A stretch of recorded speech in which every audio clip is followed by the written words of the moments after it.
This is Special Session. I'm your host, Brian Schott. This week on the show, Utah lawmakers get outmaneuvered by Salt Lake City, the most successful signature gathering effort in Utah history. Could Donald Trump help decide who will lead Utah Republicans for the next 2 years? And speaking of the GOP, here we go again. They're taking aim at signature gathering candidates. Plus, we've got a couple of corrections from our last episode. Before we get into the show, I'd like to ask you to take a moment and subscribe to my newsletter at utahpoliticalwatch.news. It's free, or you can become a subscriber and support my work for as little as $5 a month. Now, let's talk about what happened this week in Utah politics.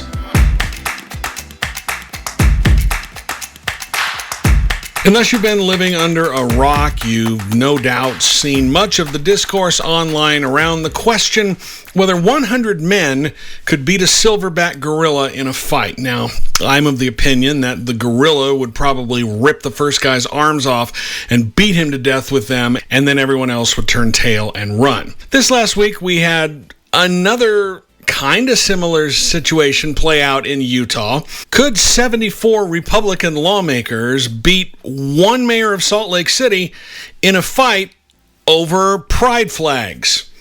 Well, we got our answer this week, and nope. The Republican-controlled legislature passed HB 77, sponsored by Republican Trevor Lee, that banned the display of flags that are not specified in the legislation in schools and government buildings. There's a list of which flags are allowed, but essentially, the spirit of the bill, the idea of the bill, the genesis of the bill, is to ban the display of pride flags in schools. The bill was scheduled to go into effect this week. And Salt Lake City Mayor Erin Mendenhall and her advisors looked at the legislation, and they decided to drive a truck right through the massive loophole that's in the bill.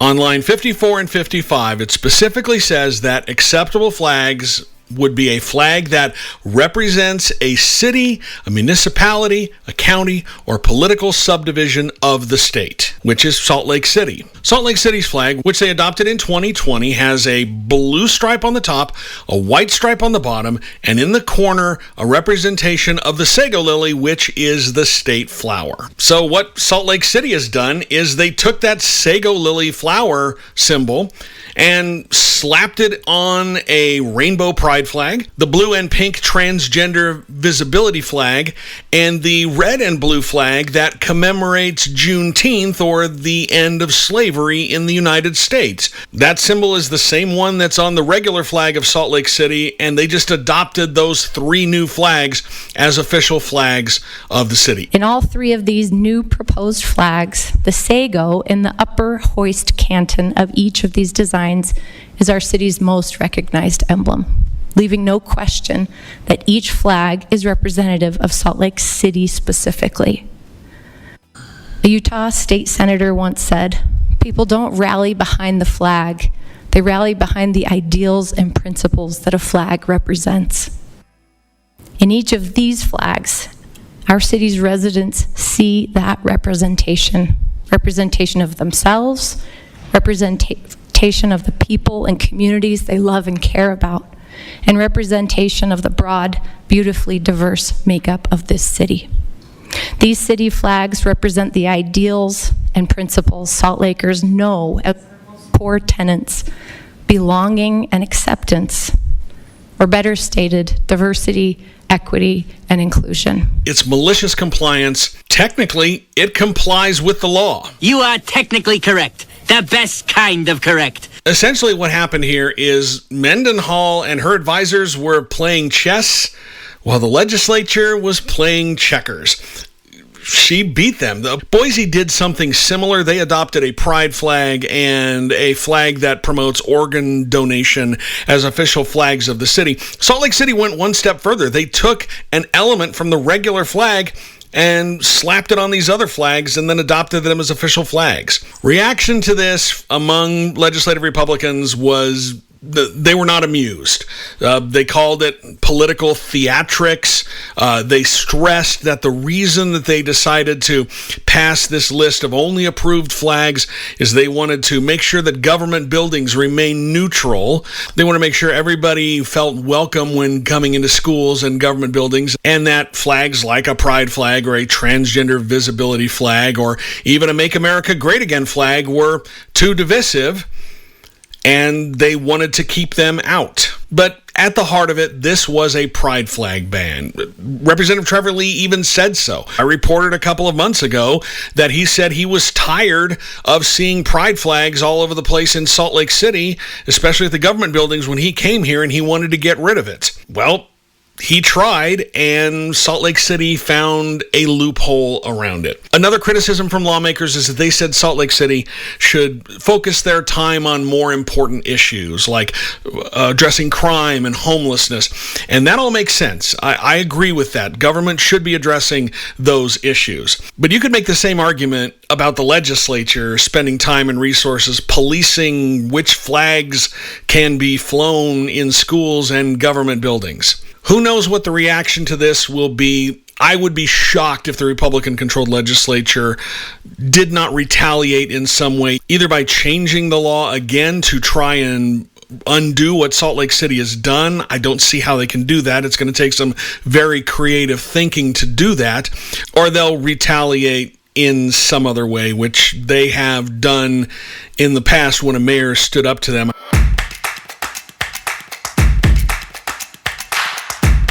Labor groups needed to collect just over 140,000 signatures statewide to put Utah's union-busting HB 267 on the ballot, their referendum drive to put it up to a public vote.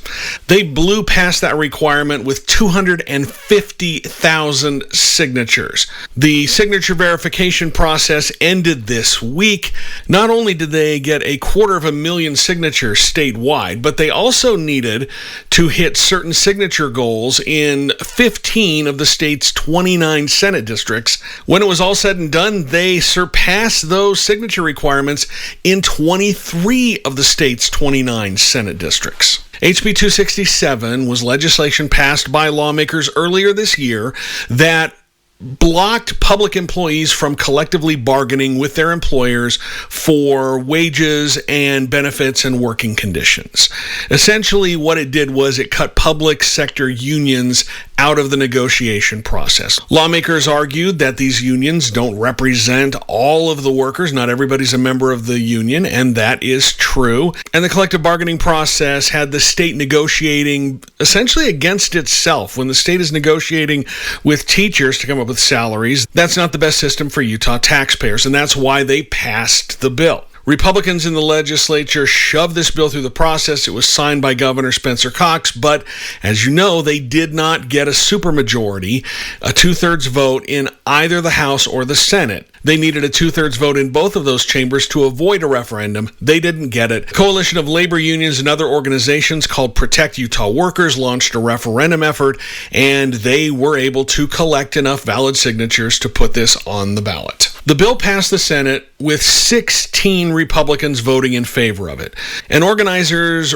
exceeded the signature threshold in 12 districts of senators who voted in favor of the legislation, which undeniably sends a message to those lawmakers. Now, most of them are in safe seats, but it does send a message. Even if that message is unions in Utah are still able to organize on a large scale to get things done. And that's got to give lawmakers pause, at least a little bit of pause, if they try to do something like this again. So what happens next? Well, the law is on hold. It was supposed to go into effect earlier this week, but Lieutenant Governor Deidre Henderson issued an order to put the law on hold. So it cannot be enforced because as it stands, at least right now, they have enough signatures to put the issue on the ballot. That hold will be in place until sometime in the coming weeks when Lieutenant Governor Henderson will make a final determination about whether or not the referendum effort met the required number of signatures to get on the ballot. And it's unlikely that she's going to determine that it has fallen short, given how many signatures they ultimately ended up with. It is the single most successful signature gathering effort in Utah history. After she makes that determination, Governor Spencer Cox will issue a proclamation putting the issue on the ballot, where voters statewide will vote up or down whether to keep the law in place or to veto it. And that will come in the next statewide election. We don't have a statewide election currently scheduled for this year. So right now it looks like that will happen in 2026. Now, Governor Cox's proclamation could say we will have that statewide election this year, but that means lawmakers would have to fund it. I don't know if they're going to do that, although there's a lot of rumblings about a special session coming up in September. We might have one this month in May, but lawmakers keep talking about a special session in September. And in a special session, I don't know if it would be in May or in September or whenever, but in a special session, the legislature would have to approve paying for this statewide election. So that's where we are right now. This anti-union bill is on hold. It's probably going to remain on hold until voters get a chance to weigh in either later this year or next year. And you can expect the spending, trying to convince voters one way or the other, to be through the roof. Labor unions from Utah and around the country poured millions of dollars into the signature gathering effort to put this on the ballot, and there's no reason to believe that they won't do the same thing when it's finally on the ballot, when we've got an election coming up, in an effort to convince voters to veto this law at the ballot box.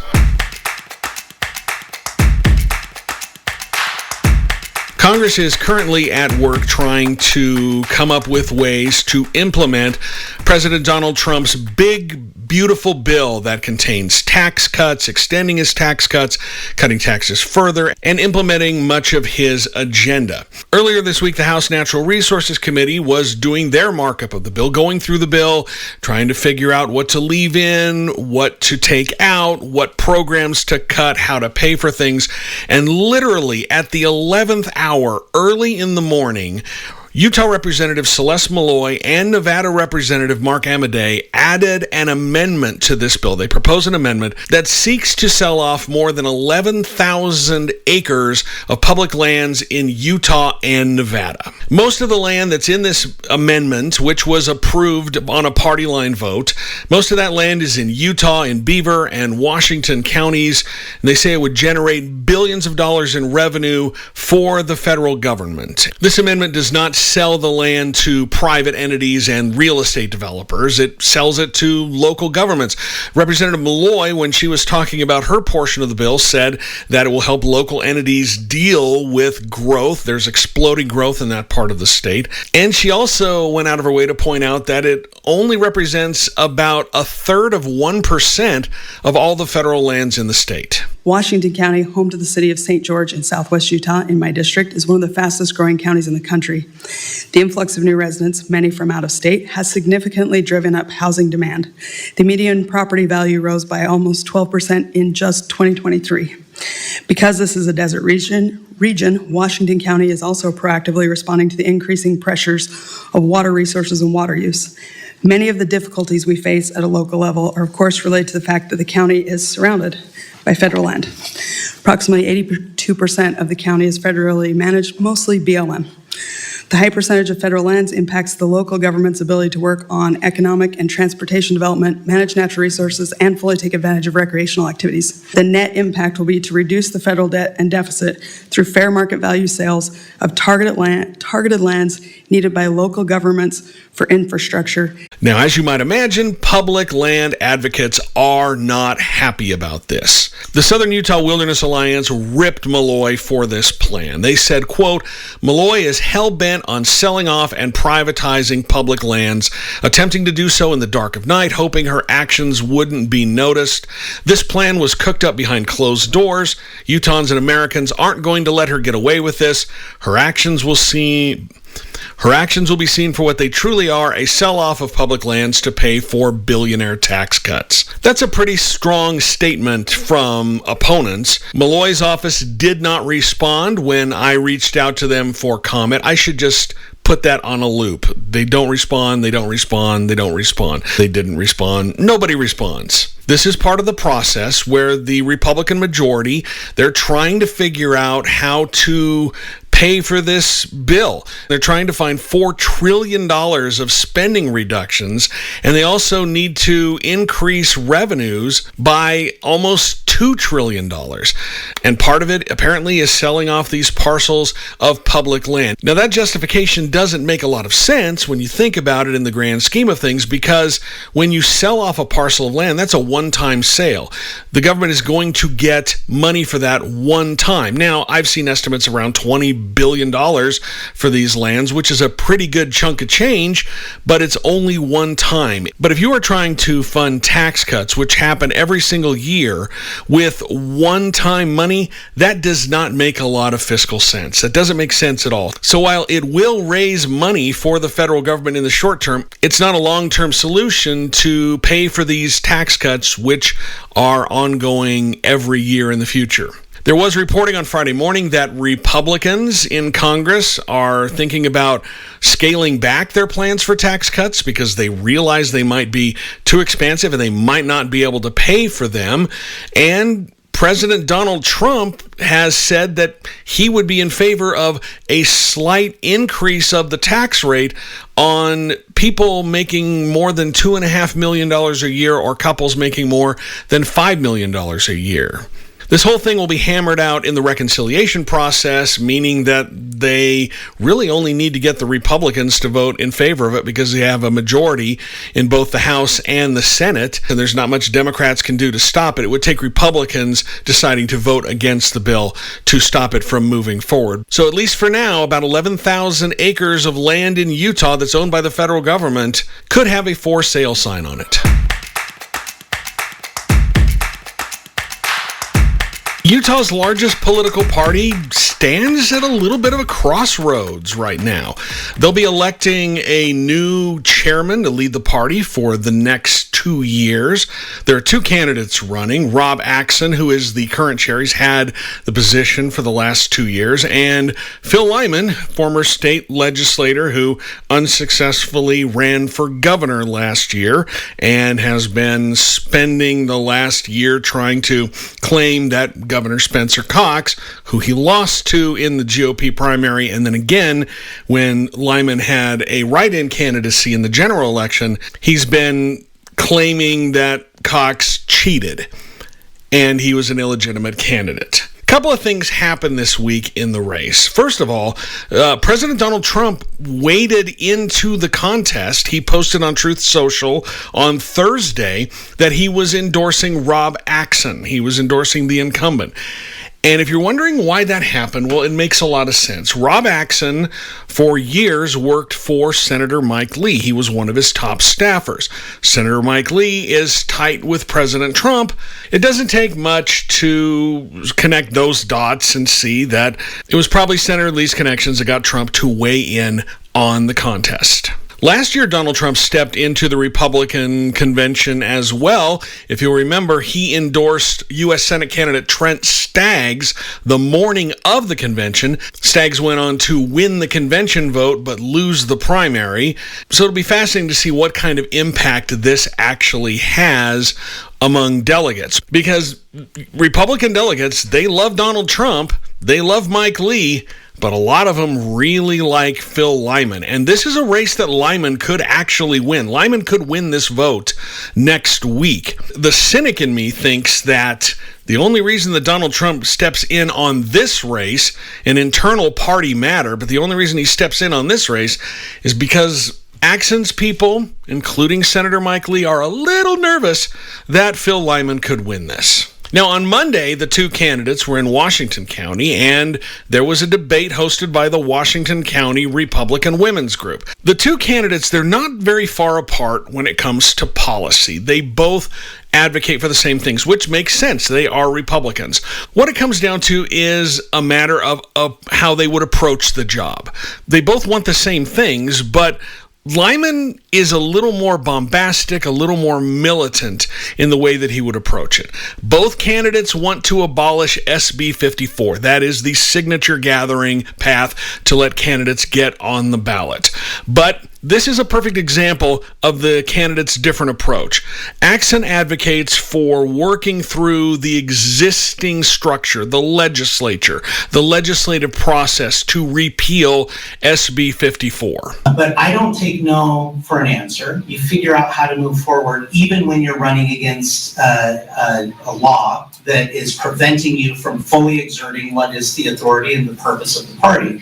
And so we work with the legislature. I have spent countless hours with many legislators. I've spent countless hours in conversations pushing back against this gubernatorial administration or the lieutenant governor's office where I felt that they were wrong or interpreting things incorrectly. And you push for that. So let me tell you a couple of things that we've accomplished. This last legislative session, in addressing SB 54, the issue of signatures is brought up. Well, when you actually identify the problem and come up with solutions, you can get it fixed. Lyman sounds like he wants to flat out defy the law and dare the state to do something about it. It's still our party. We are still a Republican party. Now, the legislature has tried to convince us that the legislature, if we don't do what they want, will take away our caucuses. Well, they can't take away the right of association. They can't take away free association. They might think they can, but we're guaranteed the freedom of association through the Constitution, and that's where we start looking to the federal government. If the state's going to take that away, if the legislature or the lieutenant governor is going to try to take that away, we do start looking to the federal government, to Pam Bondi or Kash Patel or somebody to say, hey, something is happening in Utah that is not right. When SB 54 came about, which established the signature path for candidates, it created two classifications for political parties. There's something called a qualified political party and a registered political party. A qualified political party, or QPP, can use the caucus and convention system for candidates. They can use that to nominate candidates, but they must also allow signature gathering. Otherwise, they're just a registered political party, or an RPP, and the only method that an RPP can use to put candidates on the ballot is signature gathering. And we'll talk a little bit more about that in a second. There was another exchange in the debate that I thought was fascinating.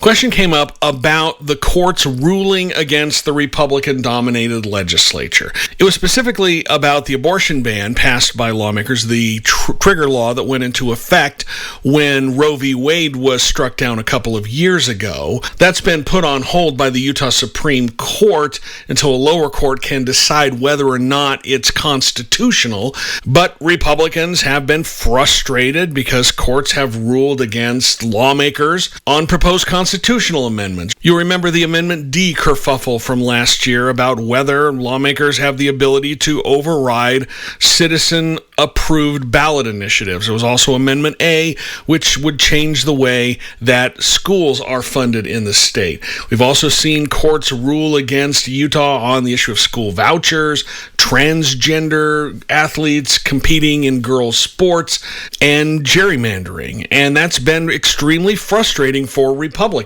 And a question was asked about what the party should do about that. And again, a perfect example of the different approaches from the two candidates. Axon highlighted some changes made by lawmakers in the past couple of years, which removes the Utah Bar Association from playing gatekeeper for judicial nominations. I think there is a tremendous vulnerability that we have as a state right now that we have to be prepared for, and the party certainly plays an important role and needs to continue to play an important role in pushing back against this, and that is the judicial activism that we're seeing here in Utah. There was some law changes in the code that removed the Utah Bar Association from being the gatekeeper on the judicial nominations. So regardless of who the governor was in the past, you had this gatekeeper from a very liberal organization that was approving the list. and then you're picking from a list that met their approval. I don't want the Bar Association's approval. I want the approval of the people who have the majority vote here in Utah and the principles that we have as Republicans and as conservatives. We need to support those individuals when they're trying to rein in what had been this march in our legislative process that had further empowered radical activism within the courts. We have to push back against that. But Lyman wanted a much more confrontational approach, saying that essentially Republicans, the Republican Party, needs to flex their muscle. The Republican Party is the 800-pound gorilla in Utah, and we don't flex our muscle. We act like we're the subjects of the courts, of the legislature. I'm not about breaking laws, and I don't break laws. But I do challenge laws that need to be challenged, and we have to challenge those laws. So those are the two men who are vying to lead the Republican Party for the next 2 years. And that vote next Saturday at Utah Valley University is going to be fascinating because, as I said, Phil Lyman could absolutely win this race. Axon's re-election is not assured. 2 years ago, when Axon was elected party chair, he was the only candidate. Other people thought about running, but ultimately didn't, and Axon was the only person, so he was elected by default. This year, in a competitive race, who knows what could happen? Because Republican delegates, really all delegates, are mercurial, and who knows what's going to cause them to sway their vote. Will the Trump endorsement cause them to change their vote? Who can say? Lyman is pitching a specifically anti-establishment message, breaking up the existing power structures, not only in the Republican Party, but in the state as well. And that appeals to a lot of these delegates. So this race is going to get really intense, and I expect Saturday's vote to be close, but I have no idea which way it's going to go. So I just told you about the qualified political party and the registered political party. At next week's GOP convention, there are a couple of proposed changes to the party's constitution and bylaws that would crack down on candidates who gather signatures. Under one proposal, any candidate who is a Republican who attempts to gather signatures or gather signatures to get on the ballot, takes any route outside of the caucus and convention system to get on the ballot, would have their party membership stripped for 1 year.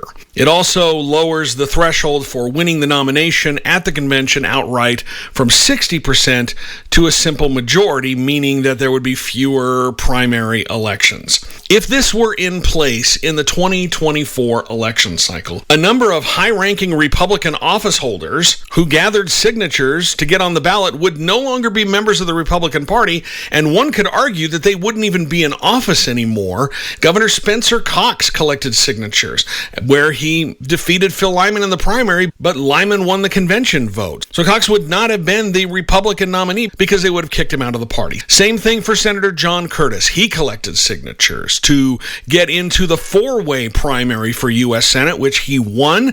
The only candidate who did not collect signatures was Trent Staggs. Representative Blake Moore, who's in Republican leadership in the House of Representatives, he collected signatures and was defeated at convention by Paul Miller. So hypothetically, Blake Moore would not have been in the delegation. Derek Brown, who won Attorney General, he collected signatures. Frank Mylar didn't, and Mylar won the convention vote. That change would have also made a huge difference in the legislative races. 31 Republicans who won their election last year collected signatures to get on the ballot. That includes House Speaker Mike Schultz, House Majority Leader Jefferson Moss, House Majority Whip Carrie Ann Lisenby. Over in the Senate, there were 6 Republicans who also gathered signatures or declared their intent to gather signatures. That includes Senate Majority Whip Mike McKell. You know who else declared an intent to gather signatures? Representative Trevor Lee. He would no longer be in the Republican Party. This is not the first time that we've seen this idea bubble up among Republican hardliners. In 2018, there was a group of 51 people on the Republican State Central Committee. They were dubbed the Gang of 51. They held an emergency meeting of the State Central Committee where they rammed through a bylaw change that revoked the party membership of any candidate that took the signature path. Now, what they were trying to do was set up a court battle over this. They had already lost their lawsuit against SB 54, but they were trying to set up another challenge. And they were going to openly defy the law to set up this legal challenge. The problem is, what would have happened in the short term is if they had done that, the state essentially would have stripped QPP status from the party, making them an RPP, and any candidate they nominated through the caucus and convention system would not have been put on the ballot. Because although it is a party function to nominate candidates, the party does not own the primary ballot. That's owned by the state. It's paid for by the state. It's owned by the state. So they have to follow state law when they do this, but they were trying to set up another court challenge. When this happened, it freaked out Republicans in the legislature because there was the very real chance that they were going to have to run for re-election in 2020 as unaffiliated candidates because the Republican Party would not be able to nominate anybody. They wouldn't be able to put anybody on the ballot because they would have had their QPP status stripped by the state, and they would have been an RPP, but they were going to try to nominate candidates through the caucus and convention system to force this court battle. The party chair at the time, who was Rob Anderson, decided to ignore the bylaw. He said he wasn't going to enforce it, and the state was going to ignore it as well. Eventually, they quietly repealed the bylaw a couple of years later. It was still on the books. It was still there for a while. The Republican Party had this rule to kick candidates out of the party who collected signatures, which was in violation of state law, but everybody just kind of acted like it wasn't there. But here this idea comes again. The problem with this idea is there's no mechanism for the party or anyone to challenge somebody's party registration. You cannot do that. There's nothing in state law that says a political party can challenge someone's registration as a member of that party. It simply does not exist. And it doesn't exist retroactively to someone registering as a member of that party. So I don't know how this would work. But as we saw back in 2018 and 2019, they were going to try it and let the chips fall where they may. I doubt that this goes forward at the convention. They'll need a 2/3 vote to put it into the party constitution, and I just don't think that they'll have enough support to get there. But who knows? Stranger things have happened before. There's one other change to the party constitution that specifically targets something happened earlier this year. Representative Kara Birkeland, you'll remember, abruptly resigned her seat in the legislature the day after Christmas in 2024. She had just been reelected to another term just a couple of weeks earlier. And Republican delegates got to pick her replacement. They held a special election to pick a replacement. One of the people who ran in that special election, who filed as a candidate, is Chris Campbell. Chris Campbell lost to Birkeland twice when they were the Democratic nominee in 2024 and 2022. But Campbell changed their registration to Republican and then filed in that special election. They didn't get anywhere, but that didn't stop them from trying. To prevent a similar situation from playing out in the future, this constitutional change would require candidates to be registered as a Republican for the previous year before launching their candidacy for any office. Aaron Bullen, who is one of the more hardline members of the Republican State Central Committee and not my biggest fan, well, he is the sponsor of this. He said in an explanation that he attached to this proposal that he wants to make sure that candidates would buy in to what the Republican Party stands for. He wrote, "I fundamentally believe someone's first act as a Republican should not be to run for elected office." Now, under Utah law, a candidate must be registered as a member of a political party when they seek that party's nomination, unless the party has a rule allowing someone who's not a member of the party to try to win their nomination. There's nothing in state law that says you have to be registered for a certain amount of time.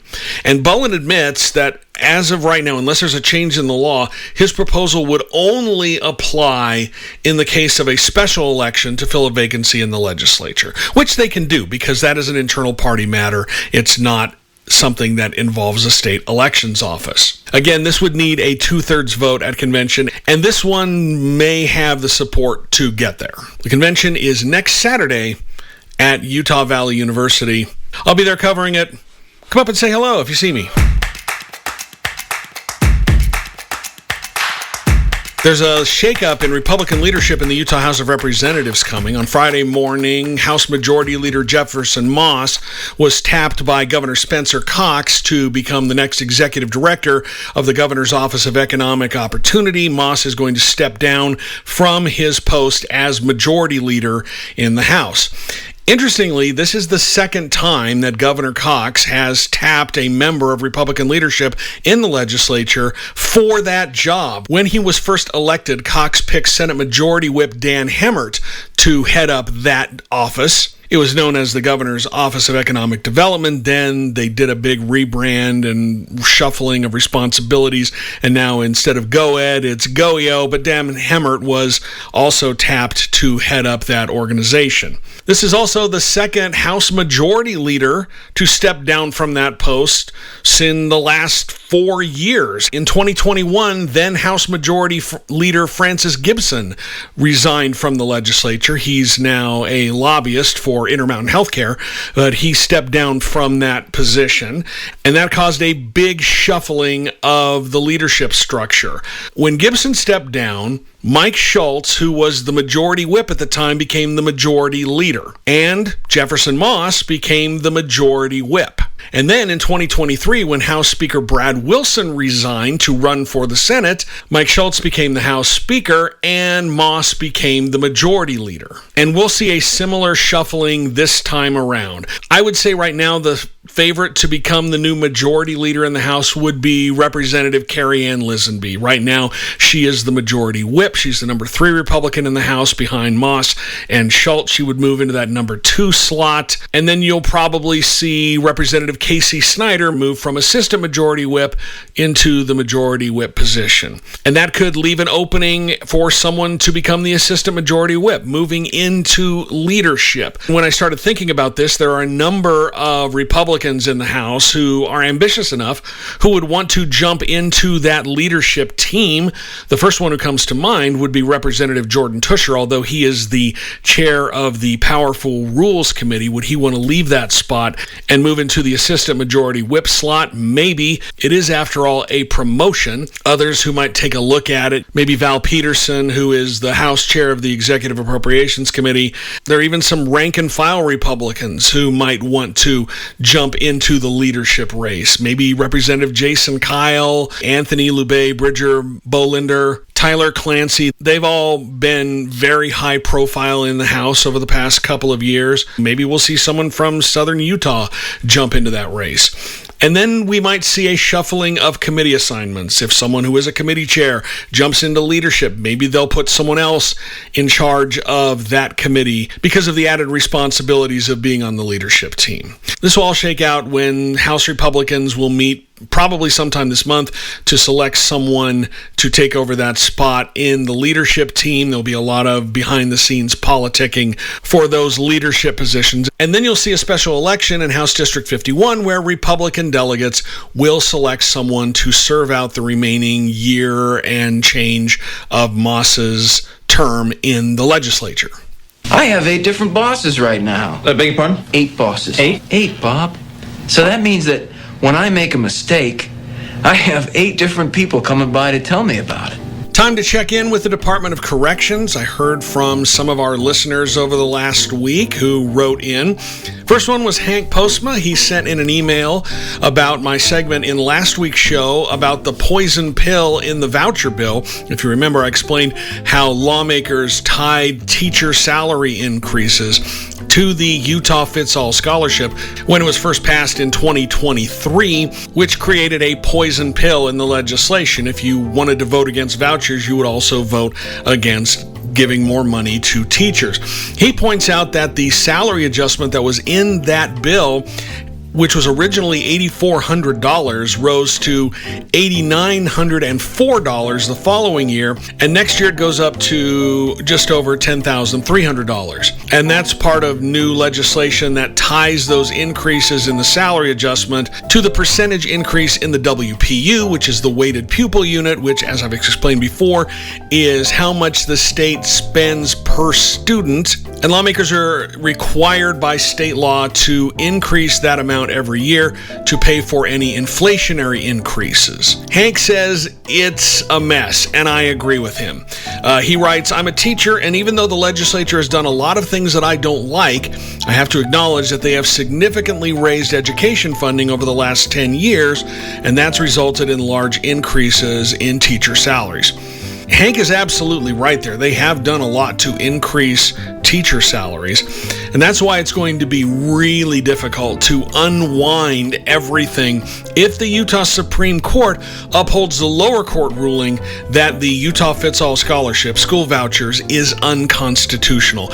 I explained the judge's reasoning in last week's episode, and when the Supreme Court finally gets around to hearing this appeal, it is going to be really messy trying to untie everything if they keep the lower court ruling in place. I also heard from Kelly Willis, who chimed in on Blue Sky to correct my pronunciation of Mackinac. Last week I told you how Senate President Stuart Adams is on the board of a workers' rights initiative from a conservative think tank in Michigan. Kelly wrote to tell me that it's pronounced Mackinac, not Mackinac, because it's named after Mackinac Island in Michigan, which he says is, quote, home to amazing fudge. To which I reply, I'm a fat guy, Kelly.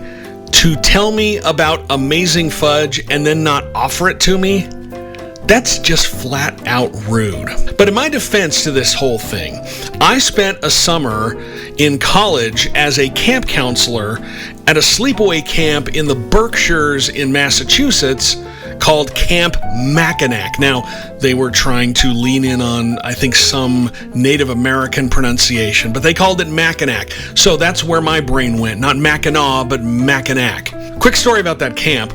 It was a camp for very wealthy families. Like several $1,000s was the tuition for 9 weeks. Kids stayed there for 9 weeks. There were families who would just basically dump their kids at this camp and then go vacation in Europe.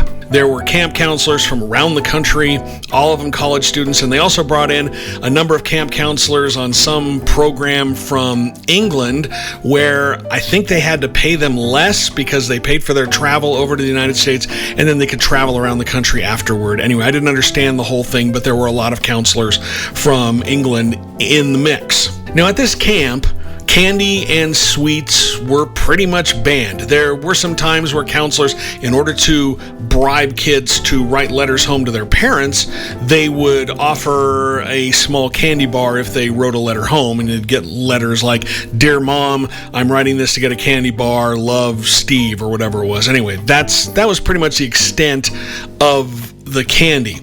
The only exception was Parents' Weekend, about halfway through the camp. And the parents could visit on either Saturday or Sunday. And what a lot of parents would do is the dad would come visit on Saturday, and then the mom would come visit on Sunday. And the parents, during that time, they would bring chips and food and candy and all sorts of junk for the kids to just pig out on. And because of that, there was a 72-hour grace period after the weekend that the kids could have this stuff and it wouldn't be confiscated. During that 72 hours, I literally saw one kid drink 2 full cases of Coca-Cola in a matter of days. It was something to behold.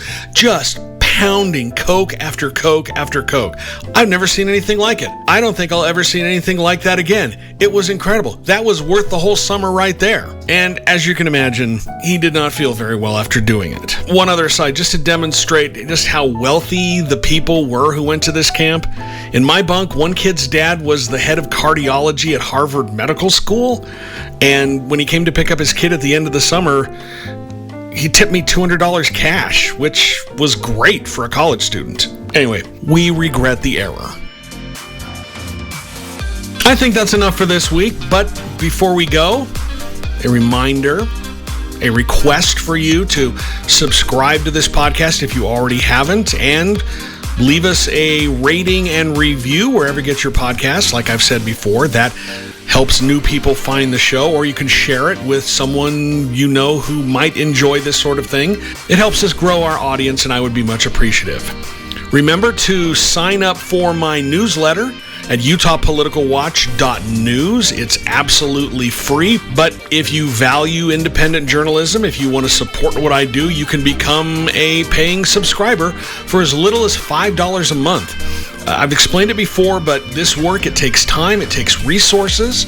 I love doing it, but I can't do it for free, so I have to rely on subscribers, people like you, to keep doing what I'm doing. I don't have a billionaire telling me what I can and can't write.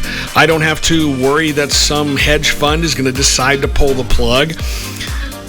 And that's why I'm asking listeners, readers, to support this with a subscription or a one-time donation. You can do that at the website, utahpoliticalwatch.news.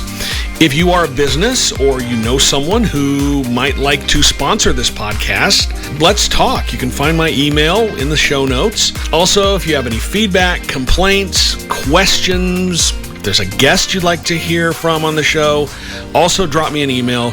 You'll find my email in the show notes. Thank you so much for listening. I really appreciate it, and we'll be back with a new episode next week.